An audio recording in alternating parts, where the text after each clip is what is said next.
Hi loves and welcome back to my channel. Or if you're new here, my name's Kay. And I am so glad that you're here. Today we are tackling the ever important task of tier ranking the most popular cozy games for the Nintendo Switch. If you're new to cozy games, it can be kind of hard to know which games to actually invest the time and energy into. I created this list of the most popular cozy games for Switch based on a couple of different articles, and I played all of them for you, for science. So am I qualified to guide you?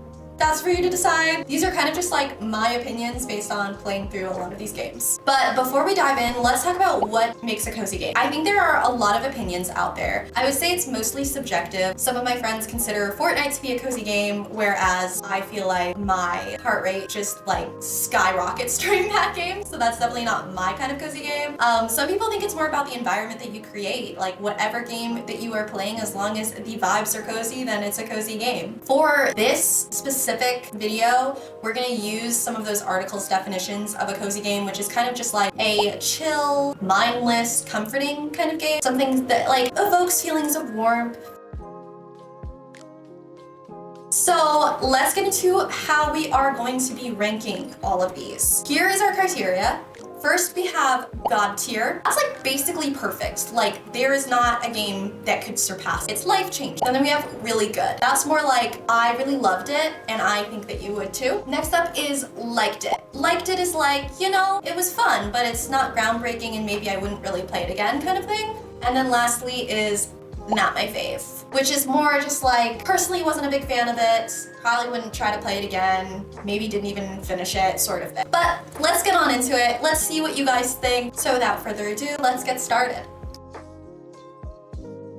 Okay, so for our first one, it is Good Pizza, Great Pizza. This game is a really chill kind of game where you're basically running a pizza parlor. People come in and they give you orders and you just make pizzas. It's very simple, very like nostalgic of the Webkinz like Pizza Palace game, if you ever played that one. As you progress in the game, some of the orders get a little bit harder. You can upgrade different tools or equipment, and you can buy different toppings and things like that. It's very simple, very mindless, but very fun.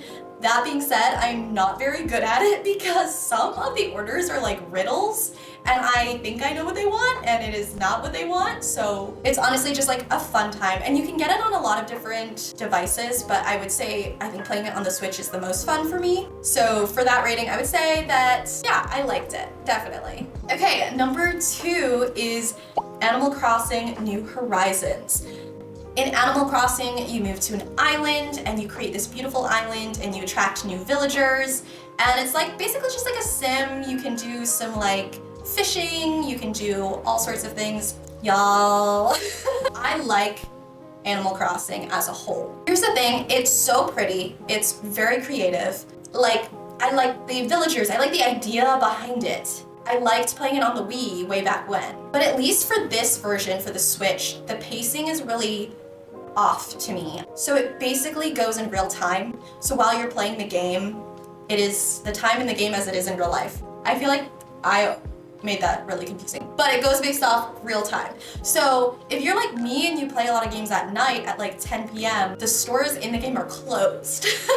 And I know a lot of people say you can time hop and that's a really good way to play the game. I just personally felt like it was a lot of a grind for not the biggest payoff, but I also know a lot of people played this game in 2021 during COVID, and so it's very nostalgic and very loved by so many, and I definitely understand that. I'm happy, like I'm very happy for the people that love it.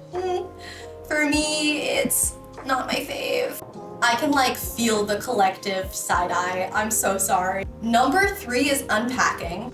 If you've seen my Instagram account, if you've seen my TikTok, I feel like I post a lot about unpacking because I just love the game. It's kind of a puzzle game and you're just unpacking different items in different rooms, but there's like a little storyline kind of going on in the background of this person who is moving from different places. So from their childhood bedroom to their college dorm to their first apartment. It's also just weirdly emotional for a puzzle game. For me, the rating would be really good, and I always recommended it to my friends.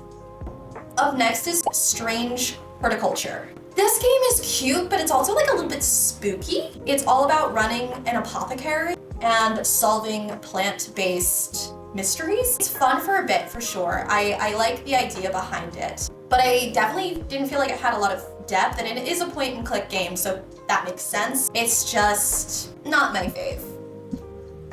Number 5 is Witchwood. In this game, you're like a witch, basically, and you go through a bunch of different quests and stuff like that. It's a really fun idea. I love the graphics, I love the art style, I like the storyline. My only gripe was the navigation. The navigation felt a little slow and awkward. I know that there was like a reason for that. Your character kind of just like ambles along.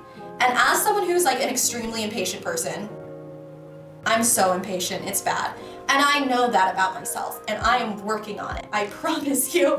But as someone who is like, I want to get to that right now, it just kind of annoyed me a little bit, just like a tiny bit. It's like the ambling around is like charming for like 5 minutes, and then it gets kind of old, at least for me. So while like overall the game is really cute, really cool in theory, the execution of it kind of like docked a few points for me. So I also am gonna put this one under not my fave. Number 6 is Cozy Grove. It's sort of like a foraging, crafting kind of sim game.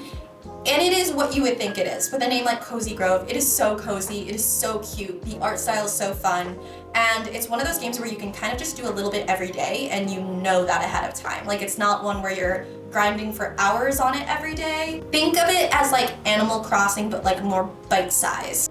It's charming and it's rewarding without overwhelming you. So rating for me, that one I would say Cozy Grove is a really good. Up next is one of my favorites, and that is Spiritfarer. Oh my goodness. If I could make a category above God tier, I would probably do that and put Spiritfarer up there. It's so good. It's a sim and you are ferrying spirits off to the afterlife, which it sounds so depressing. Like, the idea behind it sounds so depressing, but the gameplay is so fun. You can do so many different mini games and like exploration. It's just really cute, really fun game. And the dialogue in the game is like really good.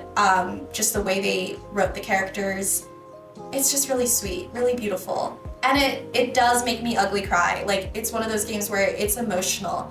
And I love a deep game. So for me, having that kind of like relaxing but like emotional game it's just big for me. I just really love that kind of stuff. So rating, obviously God tier, like no questions about it.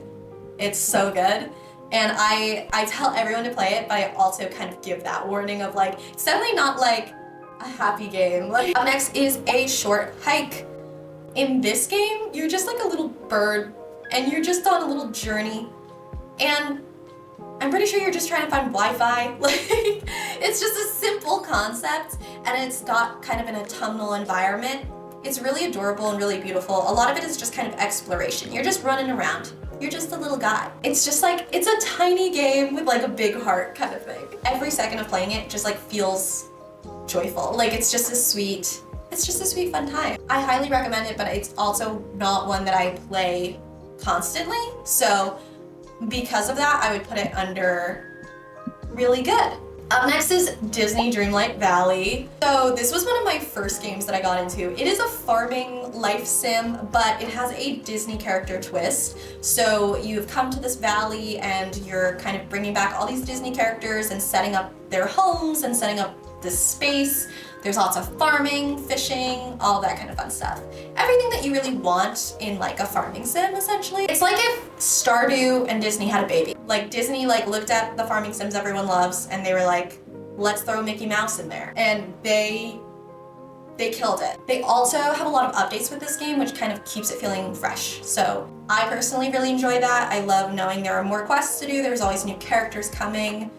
It kind of feels like there are different like seasons. So for this one, I have like spent so many hours playing it, and I put it under really good. And finally, and absolutely no surprises here, whoa. No surprises,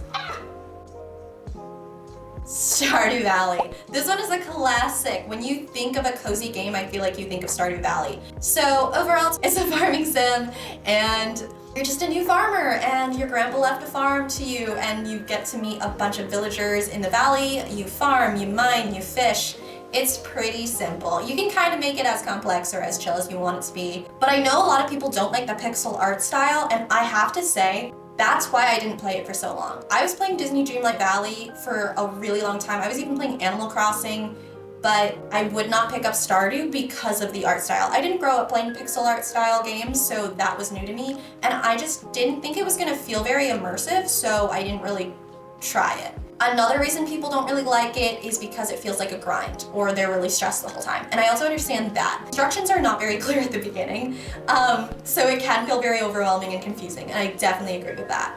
But that's why you should check out my Let's Play series if you have any questions about starting out in Stardew Valley, because there are almost like a set of things that kind of launch different really important parts of the game to progress. So I do get why it's not a favorite for some people, but overall for me, it is my ultimate cozy game. Like, it has everything that I could ever want. Especially on PC, you can mod it, you can make it as cute as you want. I just love playing it with friends or by myself, so it's just like a really good cozy vibe. Of course, for me, I would have to say that Stardew Valley goes God tier. Big surprise, right? Like, no, everyone was like, I wonder where Kay's gonna put that. Like, so that's my cozy tier list for Nintendo Switch games. Did I miss any of your favorites? Are you kind of judging me for my Animal Crossing take? Either way, let me know in the comments. I would love to hear all of your cozy game opinions. And hey, if you enjoyed this, you know the drill. Like, subscribe, and hang out with me next time. I post every week, so I would love to see you back here in the cozy corner. Bye, loves!